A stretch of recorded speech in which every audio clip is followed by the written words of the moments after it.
கடவுள்களும் மனதில் வந்து போயிருக்கு. அதனால் இந்த படம் பெருசாக கொண்டாடுறாங்க.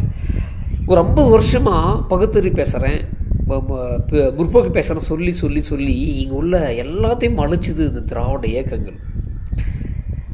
மழைக்காலங்களில் ஒரு ஒரு பூமியில் மழை மேகத்திலிருந்து ஒரு மழை துளி மண்ணில் பட்டு அந்த மண்ணில் உள்ள விதைகள் தூங்கியிருக்கும். அது வெளியே வந்து பெரிய மரமாக எப்படி உருவாக்கிறோ அந்த மாதிரி உள்ள இந்துக்களுடைய நம்பிக்கை அது வெளியே வந்திருக்கு.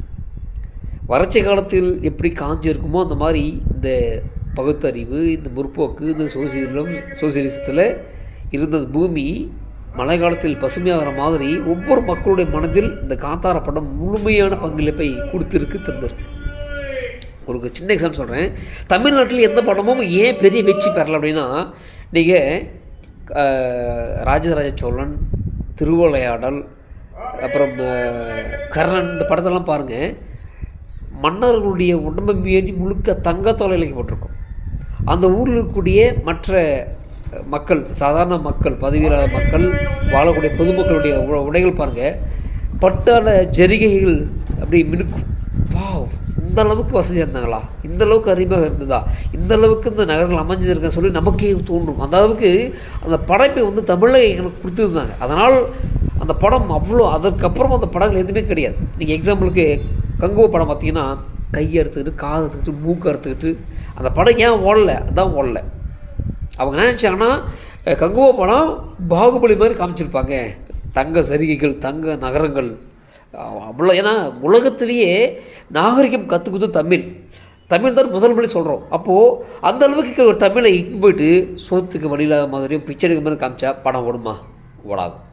ஆனால் இன்றைக்கி காந்தார படம் ஏன் ஓடிச்சு? ஏன்னா காந்தாரா பார்த்தோன்னா ஒரு பக்கம் அரசரை காமிச்சிருப்பாங்க, அந்த அரசரில் உள்ள மக்கள் எப்படி இருந்ததுன்னு காமிச்சாங்க. இன்னொரு பக்கம் மலைவாழ் மக்கள், அந்த மலையில் அங்கே எப்படி வாழ்ந்தாங்க என்பதை நாகரிகமாக அழகாக காமிச்சிருப்பாங்க.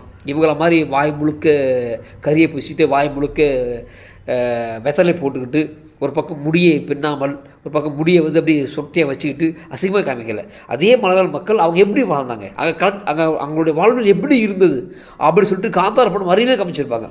ஆனால் தமிழ்நாட்டில் அப்படி கிடையாது. நான் இப்பயும் சொல்கிறேன், நீ கங்குவா படத்தை எடுத்து பாருங்க, இங்கெல்லாம் அப்படி இன்னும் ஆணி எடுத்து கொத்தன மாதிரியும் சீல் வெளியிற மாதிரியும் இது இல்லைடா கலாச்சாரம், தமிழ் கலாச்சாரம் அற்புதமானது, அழகானது. என்றைக்கே திராவிடம் பேசியதோ அன்றைக்கே எல்லாம் அழிஞ்சு போச்சு. தமிழ் சினிமா அழிஞ்சு போச்சு, தமிழ் ஊடகங்கள் அழிஞ்சு போச்சு, தமிழ் அரசியல் அழிஞ்சு போச்சு. எல்லாம் கெட்டு குட்டி சவராக்கியது திராவிட கலாச்சாரம். அதனால தான் தமிழ்நாட்டில் எந்த ஒரு படம் எடுத்தாலும் அது வரதில்லை. மெய்யலன்னு ஒரு படம், அந்த டைரக்டர் வந்து கும்பிட்றாரு, இந்த படத்தை நான் கேரளாவில் எடுத்ததுன்னா நான் பெரிய டைரக்டர் ஆகிருப்பேன், பெரிய வசதி இருந்திருப்பேன், பெரிய ஒரு மாற்றம் கொண்டு வந்திருக்கும். தமிழ்நாட்டில் இருந்து தப்ப போச்சு.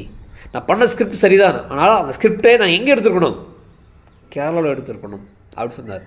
உண்மையாகவே 100 உண்மை. தமிழ்நாட்டில் நசுக்கப்பட்டோம் பிதுக்கப்பட்டோம் சொல்லிக்கிட்டு வரைக்கும் இங்கே பேன் இண்டியா படம் வராது. நீ எத்தனை ஹீரோக்களையும் எத்தனை டைரக்டர்களையும் எங்கெல்லாம் வந்து கொண்டு வந்து போனால் கூட ஃபஸ்ட்டு நீங்கள் பண்ணுற பில்டப்புக்கு ஆகவோ போயிட்டு முதல் ஷோவிலே தெரிஞ்சிடும் இது குப்பையா அல்லது வந்து சப்பையா என்று. நன்றி, வணக்கம்.